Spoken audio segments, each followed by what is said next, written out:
Les cicatrices du destin. Dans un petit village isolé entre les collines verdoyantes et les rivières chantantes, vivait une jeune fille nommée Zaboula. Elle avait de magnifiques cheveux noirs comme la nuit, une silhouette délicate et gracieuse, mais son visage était couvert de taches sombres et irrégulières, comme si la lune elle-même avait oublié de bénir sa peau. Ces marques semblaient cacher sa vraie beauté, une beauté profonde que peu de gens prenaient le temps de chercher. À cause de ses cicatrices, Zaboula ne recevait ni amour ni attention. Elle passait inaperçue, ou pire, était la cible constante de moqueries cruelles. Ceux qu'elle aimait en secret ne lui prêtaient même pas attention, et personne ne semblait vouloir la découvrir pour ce qu'elle était vraiment. La jeunesse du village, surtout les garçons, se moquait souvent d'elle, particulièrement lorsqu'elle allait au marché, chargée de paniers remplis de provisions pour sa mère. Zaboula était d'une grande timidité. Elle parlait peu, évitait les regards et gardait toujours les yeux baissés. Cette réserve, loin de la protéger, semblait attiser les railleries. Son silence devenait un terrain de jeu pour les langues cruelles. Pourtant, sa mère était une femme d'une beauté remarquable. Une peau dorée, un port de tête altier et une allure digne d'une reine. Chaque jour, elle regardait sa fille avec tendresse, mais aussi avec un soupçon d'incompréhension. Elle ne parvenait pas à expliquer pourquoi Zaboula avait hérité de ces marques mystérieuses. Une vieille sage du village, respectée pour sa sagesse et ses paroles chargées de légendes, lui avait confié un jour: ces marques ne sont pas naturelles. Quand tu étais enceinte de Zaboula, tu te souviens de ce jour où, en te rendant au marché, tu avais accidentellement renversé les marchandises d'une vieille femme? Elle t'avait maudite dans sa langue oubliée, et tu n'y avais prêté qu'une oreille distraite. La mère de Zaboula se souvenait bien de l'incident, mais elle refusait de croire que sa fille pouvait porter sur son visage le poids d'une malédiction aussi ancienne. Parmi tous les garçons du village qui se moquaient de Zaboula, il y en avait un pour lequel elle ressentait un attachement particulier. Il s'appelait Béransou. C'était un jeune homme charismatique, toujours entouré d'amis, avec une allure fière, des cheveux épais et des yeux sombres pleins de malice. Son sourire charmant, sa voix chaude et son assurance naturelle faisaient de lui l'un des plus populaires du village. Le cœur de Zaboula battait plus fort dès qu'elle l'apercevait, même de loin. Mais Béransou ne lui avait jamais accordé le moindre regard. Il riait parfois avec ceux qui se moquaient d'elle. Cela brisait doucement le cœur fragile de Zaboula, mais elle ne pouvait s'empêcher de l'aimer en secret. Un jour, alors qu'elle revenait du marché, ses bras chargés de fruits et de légumes, Zaboula croisa le groupe de Béransou.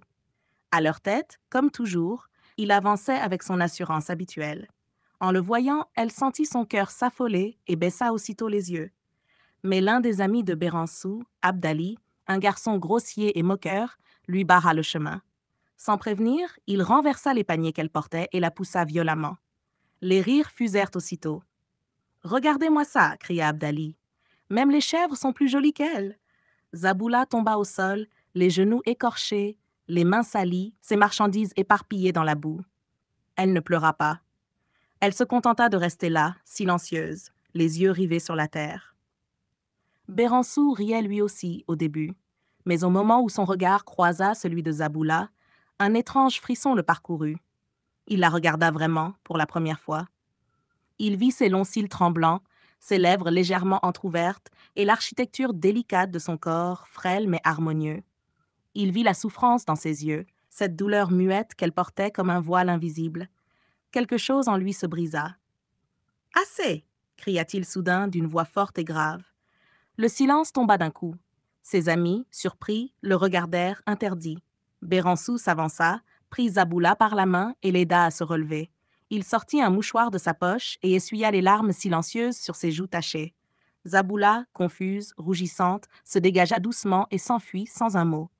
Mais Béransou resta là, figé, à la regarder s'éloigner, son cœur battant d'un rythme nouveau. Zaboula s'éloignait à pas rapides, presque fuyant, mais son allure avait changé. Ce n'était plus la jeune fille courbée par la honte. Il y avait, dans son dos fuyant, une étrange fierté, comme une flamme qui venait de s'allumer sans qu'elle ne sache encore comment l'entretenir.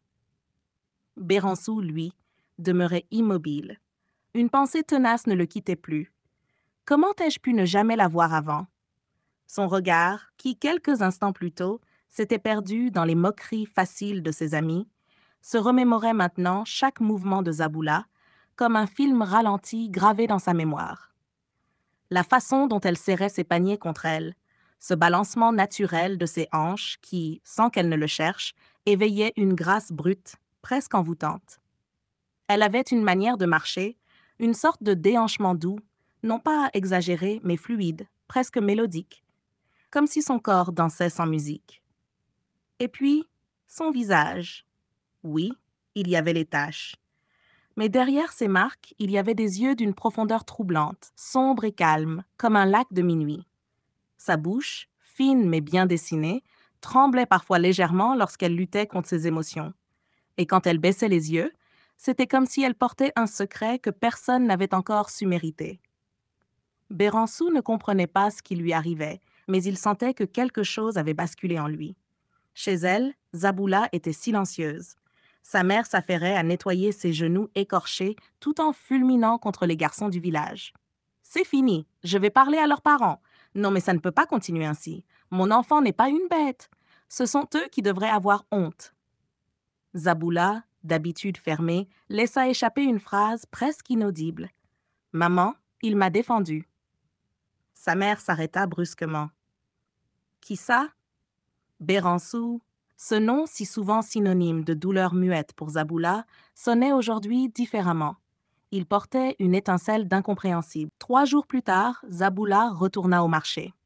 Elle portait une robe plus légère que d'habitude, faite d'un tissu simple mais bien taillé, qui soulignait sa taille fine. Ses cheveux, relevés en un chignon flou, laissaient échapper quelques mèches qui venaient caresser son cou. Elle ne cherchait pas à être belle. Elle l'était sans le savoir, dans cette forme rare de beauté qui naît de la sincérité, de la douceur et d'un courage silencieux. Elle ne s'attendait pas à le croiser si tôt. Et pourtant, là, à l'ombre d'un manguier, il était là. Seul cette fois. En le voyant, elle voulut s'éclipser discrètement. Mais lui, il la vit. Et cette fois, il ne la laissa pas fuir. Il s'approcha doucement, comme on s'approche d'un mystère qu'on veut comprendre, sans le briser. Il tendit la main et posa doucement ses doigts sur son bras. « Attends, je peux te parler ?» Zaboula, le cœur battant, hocha la tête sans un mot. Il la regarda longuement. Pas comme on regarde quelqu'un qu'on connaît depuis toujours, mais comme on découvre une étoile nouvelle. « Je veux m'excuser, dit-il d'une voix grave. Ce jour-là, ce n'était pas la première fois que je t'ai vue, mais c'était la première fois que je t'ai vraiment regardée. » Zaboula sentit son souffle se suspendre. « Tu es différente. Tu ne ressembles à personne. Tu es belle, mais pas de la façon qu'ils connaissent. Pas de la beauté qu'on voit sur les visages lisses et vides. Toi, tu es une chanson, une prière, et je veux t'écouter. » Elle le regarda avec des yeux ronds, tremblante, incapable de parler. Aucun garçon ne lui avait jamais parlé ainsi. Aucun regard ne lui avait jamais offert autant de respect. Elle voulut parler, mais n'y parvint pas. Alors, comme elle le faisait toujours, elle baissa les yeux. Mais cette fois, il posa doucement sa main sur son menton et releva son visage. « Ne cache pas ton regard. Il est plus beau que tout ce que j'ai connu. » Un silence se posa entre eux, lourd, vibrant, sacré. Puis il lui sourit. Pas un sourire moqueur, pas un sourire amusé. Un vrai sourire. Un sourire d'homme. Et Zaboula, pour la première fois, sentit que peut-être qu'elle aussi avait le droit d'exister pleinement. Depuis leur conversation au marché, Zaboula et Béransou ne cessaient de penser l'un à l'autre. Quelque chose d'invisible mais puissant les reliait désormais. Chaque fois que leurs regards se croisaient, même brièvement, le monde semblait ralentir. Ils ne se parlaient pas toujours, mais leur silence était lourd de sens. Et parfois, ces silences valaient 1000 mots. Ils commencèrent à se voir discrètement, sous l'arbre aux feuilles rouges, tout près du petit ruisseau derrière les collines. Un lieu isolé, paisible, loin des yeux du village. Là, ils étaient libres d'être eux-mêmes.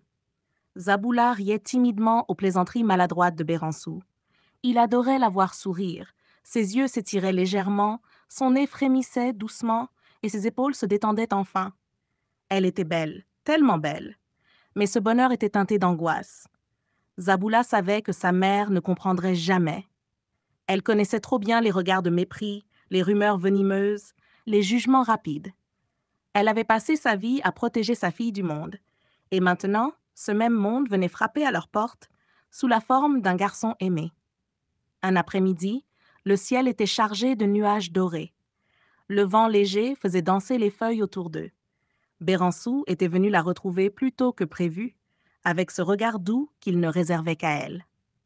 Zaboula s'avança, vêtue d'une robe simple, mais la manière dont elle la portait, avec sa démarche lente et rythmée, son port de tête relevé malgré la peur, la rendait sublime. Chaque mouvement de son corps dégageait quelque chose de captivant. Elle était nerveuse, mais digne. Ils s'assirent côte à côte, les genoux presque touchants.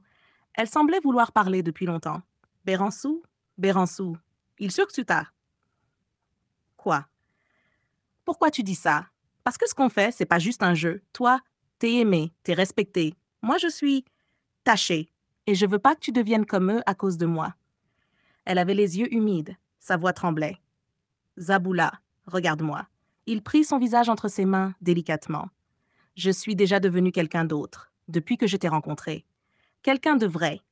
Tu crois que je peux revenir en arrière après t'avoir connu? Je t'aime. Tu m'entends?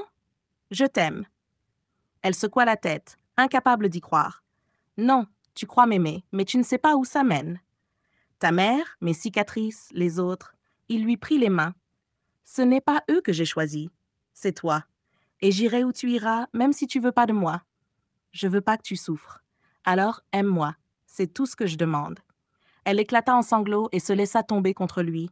Son corps frissonnait contre le sien, et ses pleurs étaient chauds, bruyants, mais libérateurs. C'est à cet instant que le destin choisit d'intervenir. « Zaboula !» Ils sursautèrent. C'était sa mère, debout à quelques pas d'eux, les bras croisés, les yeux écarquillés. Elle venait de les surprendre. Son visage était figé entre la colère, la déception et la peur. « Man, c'est ça ou t'as fait de moi? C'est ça ou rive, ou péditette ou comme ça? Ak petite fan misa. » Béransou voulut parler. « Madame, si vous permettez, tan ben jen garçon, pas fait san bouilli pour petite fille, pas pense parce que ou jen belle fiji ou affaibli dou le lio, ou pas qu'à konen qui salite vive. » Zaboula, encore tremblante, se leva lentement. « Man, li pas men maklot yo, mais sa mère ne voulait rien entendre. Ou pas qu'on qui moun liait, ou pas qu'on qui garçonnier, ou quoi parce qu'il dit li renmen, c'est la vérité. Tout garçon qu'on parle belle parole.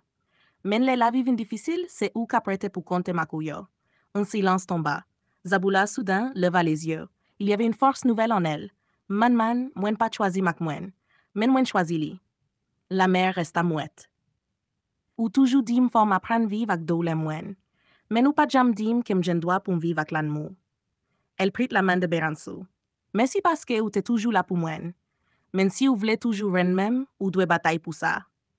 Pas seulement contre man même, men contre tout ça qui fait mouen quoi que mouen pas volan mou. » La mère, émue malgré elle, regardait sa fille comme si elle la voyait vraiment pour la première fois. Zaboula n'était plus une enfant. Elle devenait une femme. Une femme blessée, mais forte. Une femme amoureuse. Ce soir-là, après l'affrontement sous l'arbre aux feuilles rouges, Zaboula était restée silencieuse toute la nuit. Sa mère non plus ne parlait pas. Quelque chose avait changé entre elles. Une distance étrange, mais aussi un frisson d'éveil. Comme si, malgré son opposition, la mère avait vu quelque chose. Une lumière qu'elle n'avait jamais soupçonnée chez sa fille. Zaboula, elle, était bouleversée. Les mots de Béransou vibraient encore dans sa poitrine. « Je t'aime, je t'aime. » C'étaient pas des mots vides. Elle les avait sentis, dans ses gestes, dans son regard, et plus que tout, dans la manière dont il l'avait défendue devant tout le monde, même devant sa mère. Mais elle ne pouvait s'empêcher de penser à ses cicatrices, ses taches, ses marques, cette malédiction. Elles étaient toujours là. Elle les voyait chaque matin. Les gens les voyaient aussi. Et parfois, même l'amour semblait s'y heurter. Quelques jours plus tard, Béransou l'invita à le retrouver une dernière fois. Il lui avait dit « Si ce doit être la fin, alors qu'elle soit belle. » Zaboula accepta. C'était la fin d'après-midi. Le ciel semblait se fondre en or et en feu. Les rayons du soleil caressaient la rivière et le vent faisait onduler les hautes herbes comme une mer douce. Zaboula arriva la première. Elle portait une robe blanche, simple, mais sur elle, elle paraissait magique. Elle s'assit au bord de l'eau, pensive, puis elle l'entendit. Des pas, calmes, lents, familiers. Béransou apparut entre les arbres, les mains dans les poches, le regard doux. Ils ne parlèrent pas tout de suite. Le silence entre eux n'était plus un mur. C'était un pont. Enfin, il s'approcha, très lentement. Il s'assit près d'elle. « Tu es belle, dit-il simplement. Zaboula détourna la tête, une larme silencieuse glissant sur sa joue. Non, je ne le suis pas. Regarde-moi bien, Béransou. Regarde mon visage. Ce n'est pas de la beauté, c'est une punition. Il ne répondit pas tout de suite. Il la regarda longuement, intensément. Puis il murmura « Si c'est une punition, alors moi je suis prêt à l'embrasser, à la garder contre moi toute la vie, parce que c'est toi. » Il se pencha lentement vers elle. Leurs lèvres se touchèrent. Ce ne fut pas un simple baiser, c'était une offrande, une caresse lente, profonde, brûlante d'amour. Son front contre le sien, il la tenait comme un trésor fragile, mais vital. Zaboula sentit quelque chose remuer en elle, comme si tout son corps vibrait au rythme du cœur de Béransou. Et soudain, une chaleur étrange parcourut son visage, un frisson, puis une fraîcheur. Elle se recula légèrement, confuse, les doigts posés sur sa joue. Qu'est-ce que c'était? Béransou, lui, resta immobile, puis ses yeux s'écarquillèrent. Zaboula? Il leva lentement la main et la passa sur sa joue. Il semblait fasciné. Elle fronça les sourcils. Quoi? Dis-moi. Il sortit un petit miroir de sa poche, un ancien miroir